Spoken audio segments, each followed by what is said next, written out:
साथियों, आप सभी का हमारे YouTube चैनल में स्वागत है। इस वीडियो में हम 30 से ज़्यादा रोज़मर्रा की लाइफ में प्रयोग किए जाने वाले ईडियम्स और फ्रेजेज करेंगे, जो कि कॉमन ईडियम्स हैं और ये बहुधा एग्जाम से पूछे जाते हैं। So exam point of view से भी ये इंपॉर्टेंट है। इनको हम डिटेल एग्जाम्पल के थ्रू समझेंगे, जो कि एग्जाम से पूछे जाते हैं और रोज़मर्रा की लाइफ में भी बोले जाते हैं। So without wasting time let's learn. Again and again, again and again एक ईडियम है, फ्रेज भी है, जो कि रोज़मर्रा की लाइफ में उपयोग किया जाता है, जिसका मतलब होता है बार बार।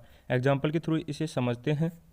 We should not commit mistakes again and again, हमें बार बार गलतियां नहीं करनी चाहिए। सो अगेन एंड अगेन का मतलब होता है बार बार। नेक्स्ट ईडियम देखते हैं, now and again, now and again, now and again इसका मतलब होता है कभी कभी या कभी कभार। एग्जाम्पल के थ्रू समझते हैं। Now and again a genius is born, now and again कभी कभार ए जीनियस इज बोर्न, महान प्रतिभाएं। सो महान प्रतिभाएं कभी कभार पैदा होती हैं। सो नाउ एंड अगेन का मतलब हो गया कभी कभार। नेक्स्ट एग्जाम्पल और ईडियम देखते हैं, all in all, all in all का मतलब होता है सब कुछ, सर्वे सर्वा। एग्जाम्पल के थ्रू समझते हैं। In his sister's marriage Ravi was all in all, अपनी बहन की शादी में रवि ही सब कुछ था। सो ऑल इन ऑल का मतलब होता है सब कुछ। नेक्स्ट ईडियम देखते हैं, all and sundry, all and sundry व्यक्तिगत रूप में या हर कोई, प्रत्येक। एग्जाम्पल के थ्रू समझते हैं। All and sundry came to the meeting, all and sundry came to the meeting, बहुत से लोग व्यक्तिगत रूप में सभा में उपस्थित हुए, मीन्स हर कोई सभा में उपस्थित हुआ। सो ऑल एंड सन्ड्री का मतलब हो गया हर कोई या व्यक्तिगत रूप से। Back and belly, back and belly का मतलब होता है कपड़ा और रोटी, कपड़ा और रोटी। एग्जाम्पल के थ्रू समझते हैं। The days have gone in the problems of a labourer concerned only back and belly, वे दिन चले गए जब मजदूरों की समस्या केवल कपड़ा और रोटी की थी। सो बैक एंड बेली का मतलब हो गया कपड़ा और रोटी। Bag and baggage, bag and baggage का मतलब होता है बोरिया बिस्तर समेत। एग्जाम्पल के थ्रू समझते हैं बैग एंड बैगेज को। The British left India in 1947 bag and baggage. So इसका मतलब हो गया ब्रिटेन वासी 1947 में बोरिया बिस्तर के साथ भारत छोड़ गए। सो बैग एंड बैगेज का यहाँ मतलब हो गया बोरिया बिस्तर समेत। साथियों, एग्जाम्पल के थ्रू आप किसी भी ईडियम को अच्छे से समझ सकते हैं और वो काफ़ी समय तक आप उसे रिटेन कर पाते हैं। आप इन एग्जाम्पल को नोट डाउन भी कर सकते हैं इन ईडियम्स के साथ, जिससे कि आप काफ़ी समय तक इनको रिटेन कर पाएँ। नेक्स्ट देखते हैं, before and behind, before and behind आगे बढ़कर। In world war second hour soldiers fought before and behind, द्वितीय महायुद्ध में हमारे सैनिक बॉर्डर पर आगे बढ़कर लड़े। सो बिफोर एंड बिहाइंड का मतलब होता है आगे बढ़कर। नेक्स्ट ईडियम देखते हैं, बिटविक्स्ट एंड बिटवीन, बिटविक्स्ट एंड बिटवीन इसका मतलब होता है आपस में आधा आधा। एग्जाम्पल के थ्रू समझते हैं। Whatever they earn they will share betwixt and between, जो कुछ भी वे कमाएंगे वे आपस में आधा आधा बांटेंगे। सो बिटविक्स्ट एंड बिटवीन का मतलब होता है आधा आधा बांटना। Bread and butter, bread and butter का मतलब होता है रोजी रोटी। इसको एग्जाम्पल के थ्रू समझते हैं। One should be satisfied if one gets bread and butter this days, इन दिनों यदि कोई रोजी रोटी कमा लेता है तो उसे संतुष्ट रहना चाहिए। सो ब्रेड एंड बटर का मतलब होता है रोजी रोटी। सो इन दिनों ऐसा व्यक्ति जो रोजी रोटी कमा लेता है, ब्रेड एंड बटर कमा लेता है, उसे संतुष्ट रहना चाहिए। सो ब्रेड एंड बटर का मतलब हो गया संतुष्ट, रोजी रोटी। एग्जाम्पल के थ्रू इसे हमने अच्छे से समझ लिया। अब नेक्स्ट ईडियम देखते हैं, fetch and carry, fetch and carry का मतलब होता है छोटे रुतबे वाला, मतलब छोटे ओहदे वाला व्यक्ति।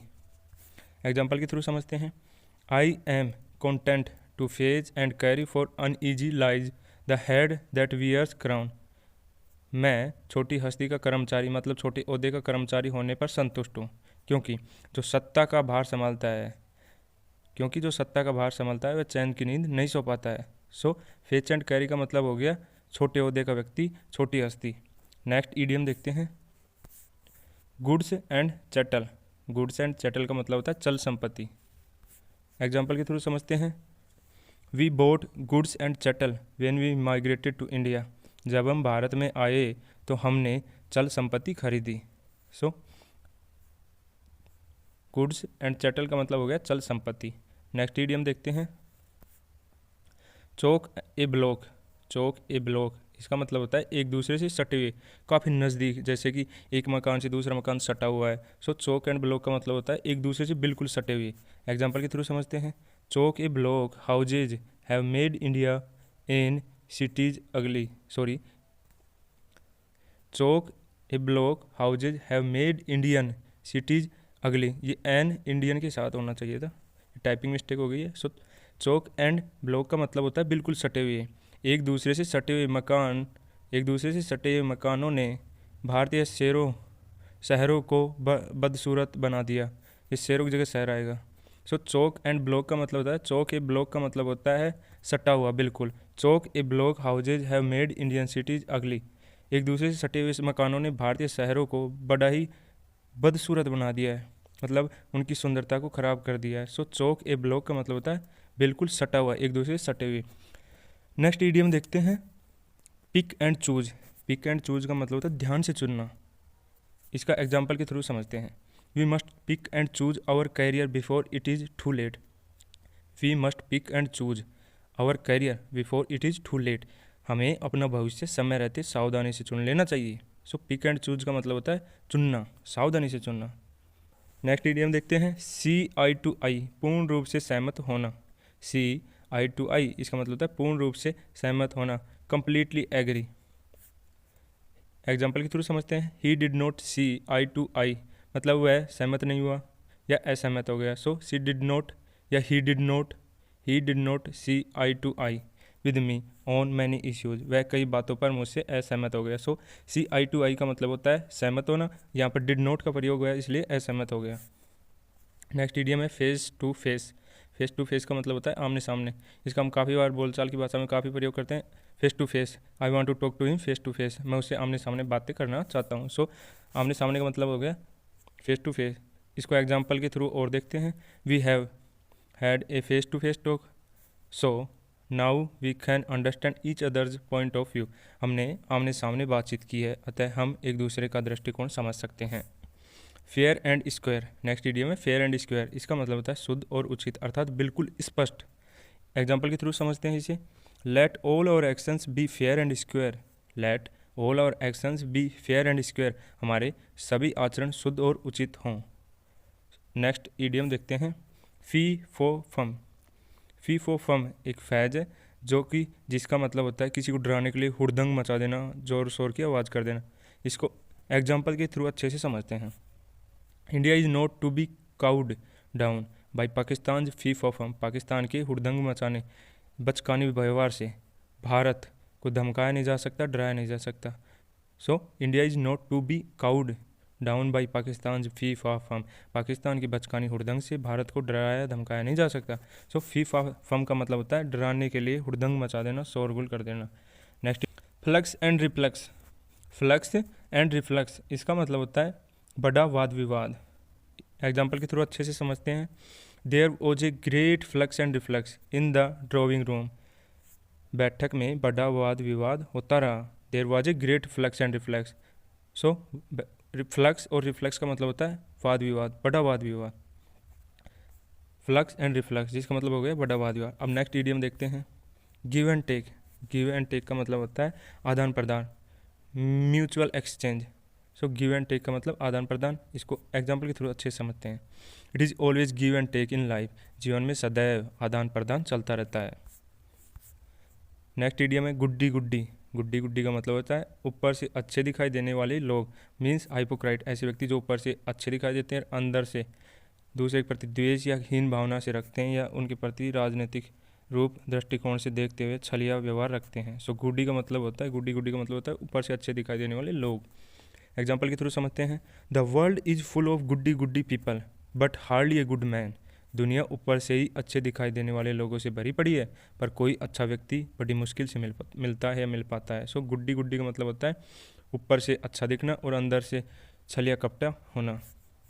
नेक्स्ट इडियम है hand in hand. Hand in hand का मतलब होता है हाथ से हाथ मिलाकर या मीन्स साथ साथ चलता रहना। एग्जाम्पल के थ्रू समझते हैं। दे वॉक्ड हैंड इन हैंड, वे हाथ से हाथ मिलाकर अर्थात सद्भाव से मिलकर चले। सो दे वॉक्ड हैंड इन हैंड इसका मतलब होता है साथ मिलकर सद्भाव से, बगैर किसी नाराज़गी के, एक दूसरे से कॉम्प्रोमाइज़ या एक दूसरे को सहारा देते हुए। सो हैंड इन हैंड का मतलब हो गया सद्भाव या साथ मिलकर चलना। नेक्स्ट इडियम है haves and have not. Haves and have not ये एक फ्रेज है जो कि काफ़ी दैनिक लाइफ में प्रयोग किया जाता है। इसका मतलब होता है धनी और निर्धन, धनी और निर्धन। इसको एग्जाम्पल के थ्रू समझते हैं।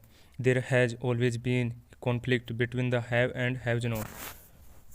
सदा धनियों और निर्धनों के बीच द्वंद्व रहता है या द्वंद्व रहा है। So have and have notes का मतलब हो गया धनी और निर्धन लोग।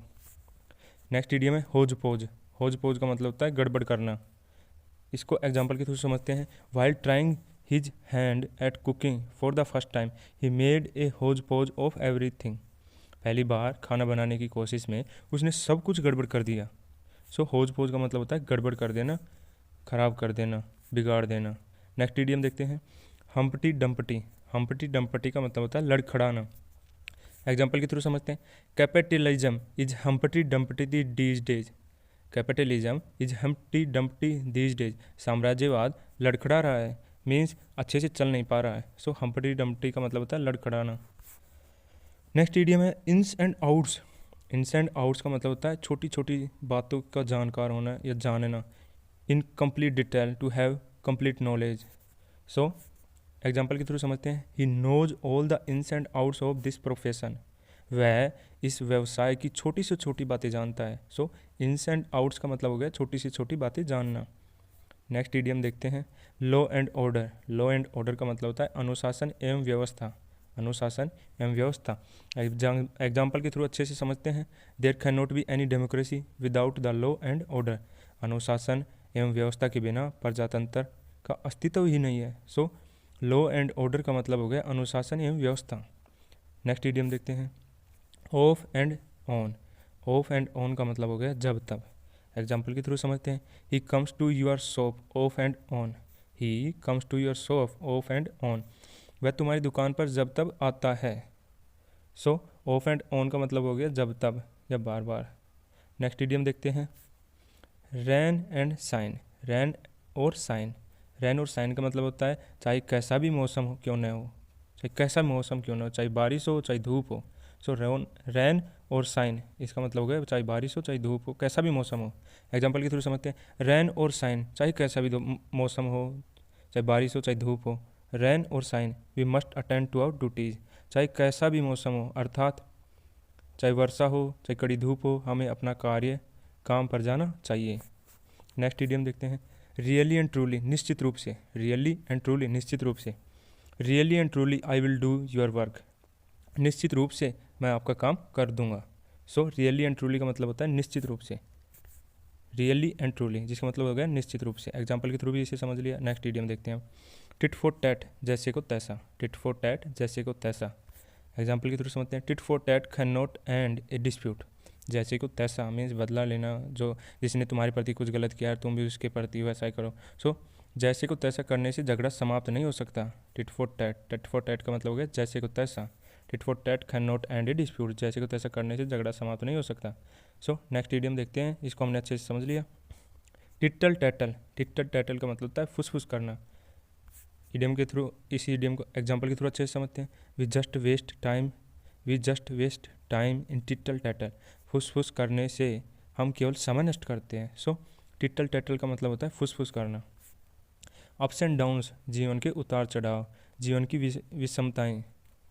एग्जाम्पल के थ्रू अच्छे से समझते हैं। The great man rise through the ups and downs of life. महान व्यक्ति जीवन के उतार चढ़ावों के बीच में ऊंचा उठते हैं। सो अप्स एंड डाउन्स का मतलब हो गया जीवन के उतार चढ़ाव, जीवन की विषमताएं। अप्स एंड डाउन्स जीवन के उतार चढ़ाव, highs and lows of life. So इस वीडियो में हमने my dear friends more than 30 sentence और 30 इडियम्स पढ़े, जिसको हमने कंप्लीट एग्जाम्पल के थ्रू अच्छे से समझा है। अगर आपको ये वीडियो अच्छी लगी हो, इस वीडियो का कंटेंट आपको पसंद आया हो, इस वीडियो में दिए गए एग्जाम्पल और इडियम आपको पसंद आए हो, आपको हमारी मेहनत पसंद आई हो, तो प्लीज़ हमारे चैनल को सब्सक्राइब करें और अपने फ्रेंड्स के साथ इसे शेयर करें। Thank you so much for your support.